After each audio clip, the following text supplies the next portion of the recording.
It's a funny thing. Have you ever noticed how some days can just pass by without a single message or a call? Getting older can sometimes feel a bit like that, like you're drifting through a long, quiet afternoon where everything just moves a little bit slower. But I want to share something I've learned over many, many years. This quiet chapter, well, it can become one of the most peaceful and meaningful times of your life if you learn how to build it just right. A lot of us are taught to believe that happiness fades when companionship does, but the truth is, living alone can be a real opportunity. It can actually be a source of incredible strength. So today, let's explore how to find that strength, how to make peace with the kind of solitude that maybe once felt a little bit frightening, and how we can bring a little more light back into your days. People don't really talk about it, but turning 70, it can feel like you've crossed some kind of invisible line. Suddenly, the world doesn't seem to treat you in quite the same way. Your body, your mind, even your relationships, they all start to change in ways you probably didn't expect. And this isn't about fear, it's just about being aware. One of the first things you might notice is that your circle gets smaller. Friends you've known for decades, they start to drift away. Some move, others get sick, and a few just disappear without warning. Your phone doesn't ring as often. The holidays get quieter. It's this strange kind of loneliness that can creep in, not because you did anything wrong, but simply because time has a way of rearranging everything around you. And then there's your body. Aging isn't something that happens all at once. It sneaks in.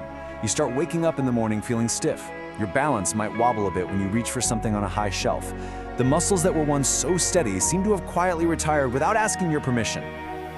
Your body has carried you through an entire lifetime, and now it's asking for a gentler touch. And then there's the emotional drift, which can be a little painful, if we're being honest. You start to feel a little disconnected, not just from people, but from the whole rhythm of the world. Invitations stop coming, conversations get shorter, and you begin to feel, a bit unseen.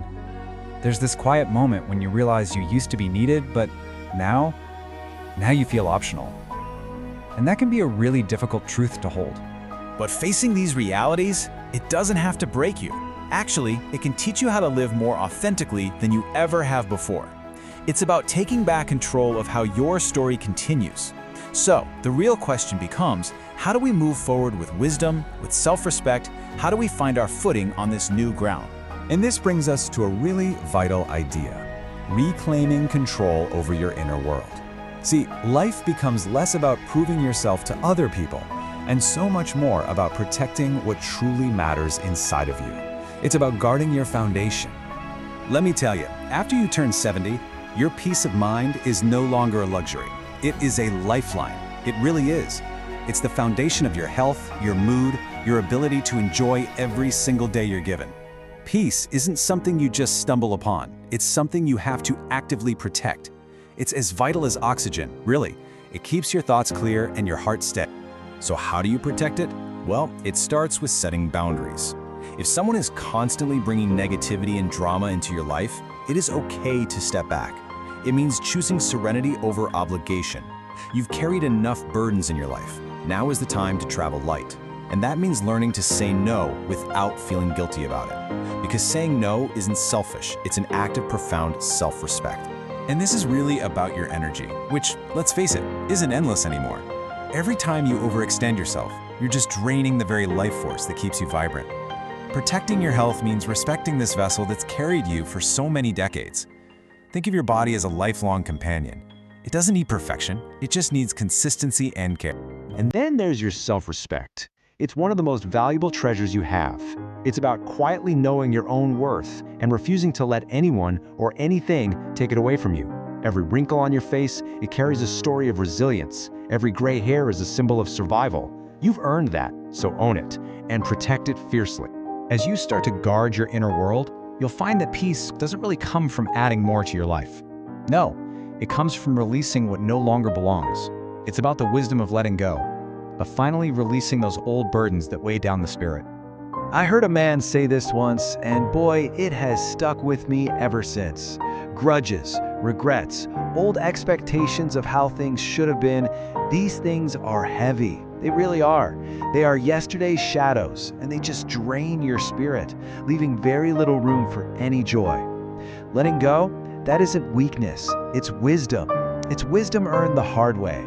I remember this one man, Frank, who was about 85. He was a retired mail carrier, and he felt this deep, deep loneliness that really came from a lifetime of regrets. So one day, he sat down and he wrote letters to every single person he felt he had wronged. And he told me later, I didn't need forgiveness from them, I needed forgiveness from myself.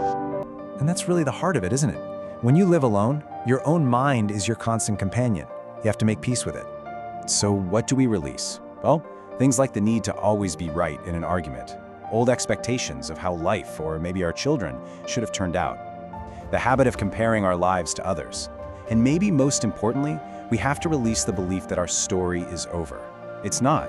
It's just a different chapter. And please, know this, letting go is not the same thing as forgetting. It simply means you're freeing your heart. You're giving it permission to focus on what still brings you warmth today. A song on the radio, a quiet moment with a cup of coffee, the sunlight coming through a window. Every day just feels so much lighter when you're no longer carrying what hurt you yesterday. So, once you've cleared out that inner space, you can begin to build something new. And this is the final, hopeful part of the journey, actively creating a meaningful and peaceful life. This is your quiet renaissance, a rediscovery of joy, completely on your own terms. We have to reframe how we see solitude. It's not an absence of life at all. It's the presence of self. This is the time to befriend yourself all over again. A man I knew, Harold, told me that after his wife passed away, he started setting the table for one, with a candle and some soft music. He said, "I realized I was still worth the effort." What a beautiful thought. You are still worth the effort. I knew another gentleman, Arthur. He was 74, and he just felt stiff and slow all the time. On a whim, he started dancing in his living room for just 5 minutes every morning to his favorite old records. And within months, his posture changed, his vitality came back. He told me, it's not the body that gives up first, it's the spirit. That simple act of movement reminded his body that it was still capable, and his spirit woke right up. And this brings us to a really beautiful shift in what purpose means. It's no longer about grand achievements. It's about finding a reason to wake up, about belonging to each new day. It might be tending to a plant on the windowsill, or writing a postcard, or feeding the birds. These small acts, they create a rhythm, and rhythm is what gives life its music and keeps you moving forward. The truth is, aging well is really about a change in approach. It's not about endurance anymore, it's about empowerment. It's a shift from repetition to restoration. You can't outrun time, but you can outsmart it by treating your body with intention and with care. Less exhaustion, more awareness. So the truth of it is this: your age is not an ending, it is a refinement. It's a stage of life where you no longer have to chase things. Instead, you get to cherish them. You cherish the laughter of a friend, the warmth of the morning sun, all the quiet, simple moments that make up a life well lived. And so, I'll leave you with a thought for today, a gentle question to carry with you. After everything you've seen, everything you've done, everything you've endured, what is one small thing you will do today to honor the life that you've built? Maybe it's making that cup of tea just right, or playing that one song you love.